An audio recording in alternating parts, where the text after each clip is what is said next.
Class 9 science में lesson number 11। आज का जो टॉपिक है बाबू, सबसे पहला है ऊर्जा संरक्षण का नियम। ऊर्जा संरक्षण का नियम। देखो, जब भी बात ऊर्जा संरक्षण के नियम का कहेगा तो आप सीधे कहिएगा कि ऊर्जा को हम लोग ना तो नष्ट कर सकते हैं ना तो उत्पन्न कर सकते हैं। इससे केवल एक रूप से दूसरे रूप में हम लोग क्या कर सकते हैं, बदल सकते हैं। यही ऊर्जा संरक्षण का नियम है।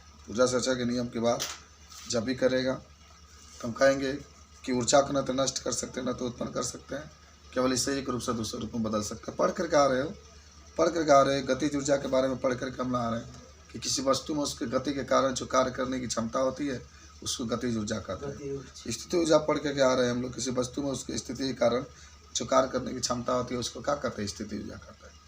आज का जो टॉपिक है ऊर्जा संरक्षण के नियम, देखते हैं हम लोग। ठीक है, ऊर्जा संरक्षण के नियम। तो देखो, कई बार ये पूछा जाता है, सब बच्चा लोग बता देते हैं कि ऊर्जा संरक्षण के नियम जब भी आपसे पूछे तो आप इसके बारे में क्या बताएंगे। ठीक है, बता दोगे?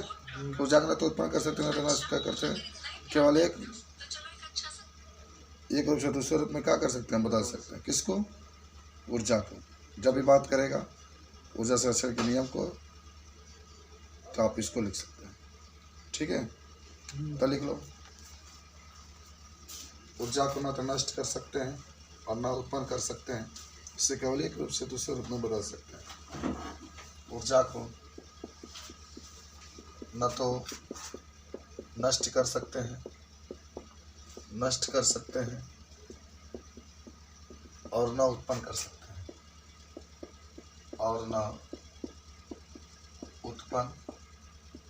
कर सकते हैं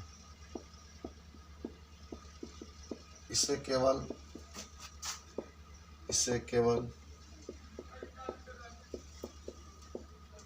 एक रूप से दूसरे रूप में बदल सकते हैं।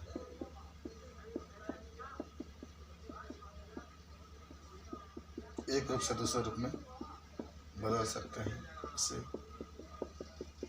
ऊर्जा संरक्षण का नियम कहते हैं। ऊर्जा संरक्षण का नियम कहते हैं।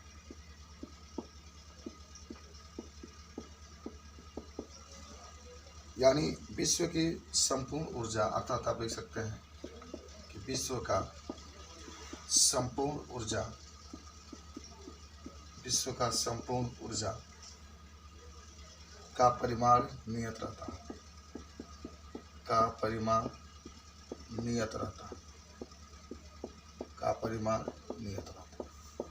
विश्व का संपूर्ण ऊर्जा का जो परिणाम होता है वो क्या होता है, नियत रहता है। मान पूरा विश्व का जितना ऊर्जा होता है उसी को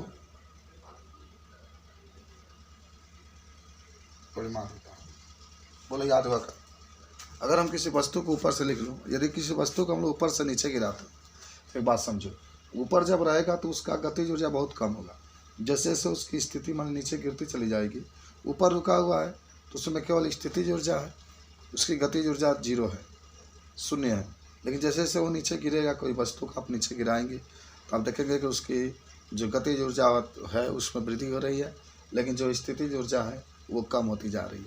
तो एक ऊर्जा से दूसरे ऊर्जा में परिवर्तन हो रहा है। जैसे विद्युत बल्ब जलता है तो विद्युत बल्ब को जब हम लोग जलाते हैं तो उसके अंदर विद्युत ऊर्जा जाता है, यानी वैद्युत ऊर्जा जाता है। जब वैद्युत ऊर्जा जाता है तो प्रकाश ऊर्जा में बदल जाता है।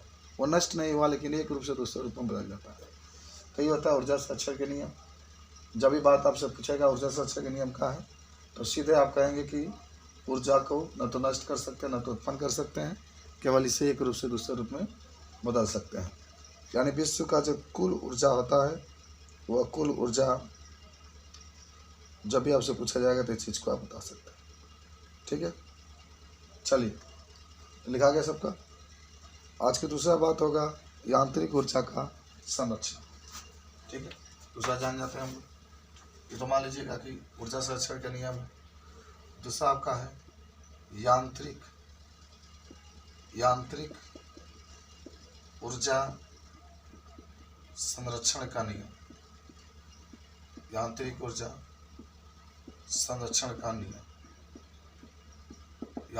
संरक्षण का नियम। देखो, जब भी आपसे कोई पूछे कि आखिर यांत्रिक ऊर्जा संरक्षण का नियम क्या है, तो आप पढ़े होंगे किसी भी पिंड का यांत्रिक ऊर्जा पहले जान लीजिए।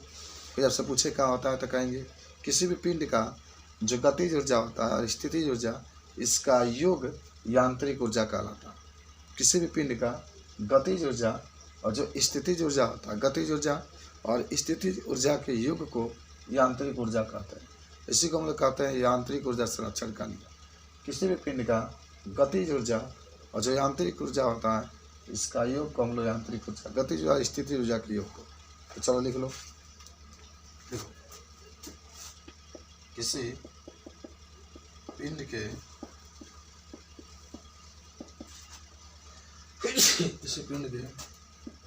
गतिज ऊर्जा, किसी पिंड के गतिज ऊर्जा और स्थितिज ऊर्जा के योग को, स्थितिज ऊर्जा के योग को यांत्रिक ऊर्जा कहते हैं। यांत्रिक ऊर्जा कहते हैं। सिंपल सी बात है। किसी पिंड के गतिज ऊर्जा और जो स्थितिज ऊर्जा होती है, उसके योग को हम लोग यांत्रिक ऊर्जा कहते हैं। ये भी अब बहुत आसान है, माने दोनों को जोड़ देंगे, गतिज ऊर्जा और स्थितिज ऊर्जा, जब आप दोनों को जोड़ देंगे तो उसी को हम लोग कहते हैं यांत्रिक ऊर्जा।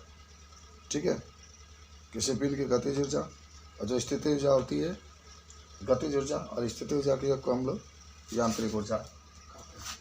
यहाँ आप लिख सकते हैं यांत्रिक ऊर्जा बराबर गतिज ऊर्जा, गतिज ऊर्जा प्लस स्थितिज ऊर्जा, गतिज ऊर्जा प्लस स्थितिज ऊर्जा, गतिज ऊर्जा प्लस स्थितिज।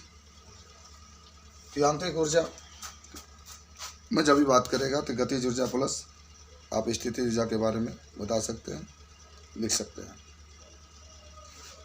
तो बहुत प्यारा सा टॉपिक था आपका। जब भी गतिज ऊर्जा संरक्षण के नियम पूछेगा तो आप इसको बता सकते हैं।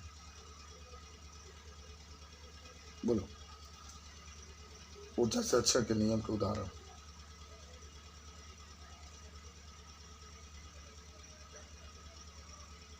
समझ में आया? बताओ। चलिए, जब भी माने यांत्रिक ऊर्जा की बात करेगा तो आप सिंपली बात है इसको बता सकते हैं, और इसके आप उदाहरण बता सकते हैं कि जब विद्युत शक्ति जनरेटर में बांध के पानी को अधिक ऊंचाई से गिराया जाता है तो स्थितिज ऊर्जा को गतिज ऊर्जा में बदल जाती है। गतिज ऊर्जा विद्युत ऊर्जा में परिवर्तित हो जाती है। समझ रहे हो? जैसे मान लो कि कोई चक्र है, जैसे टरबाइन से आप जानते हो कि विद्युत का उत्पादन किया जाता है, तो स्थितिज ऊर्जा, जैसे पानी रुका हुआ होता है, फिर पानी को गति कराते हैं। जब पानी को तेज गति कराते हैं, टरबाइन पर गिराते हैं, टरबाइन घूमने लगता है। टरबाइन क्या होता है? घूमने लगता है, और वह फिर आपके विद्युत ऊर्जा उत्पन्न होता है। जहाँ जनरेटर देख रहे हो, जनरेटर का काम क्या होता है? जनरेटर में आप तेल डालते हैं, वो चलना शुरू करता है, तो जो यांत्रिक ऊर्जा होता है उसको विद्युत ऊर्जा में बदलता है, तब करंट देता है। करंट का मतलब होता है विद्युत ऊर्जा। तो अभी मैंने आप उदाहरण में कह सकते हैं यांत्रिक ऊर्जा के, जब भी आपसे कोई पूछेगा तो। ठीक है, बोलो यांत्रिक ऊर्जा याद हुआ का आपको? तो ऊर्जा संरक्षण के नियम भी आप याद किए, इसके उदाहरण भी आपको याद हो गया। आप हेडिंग बना लो।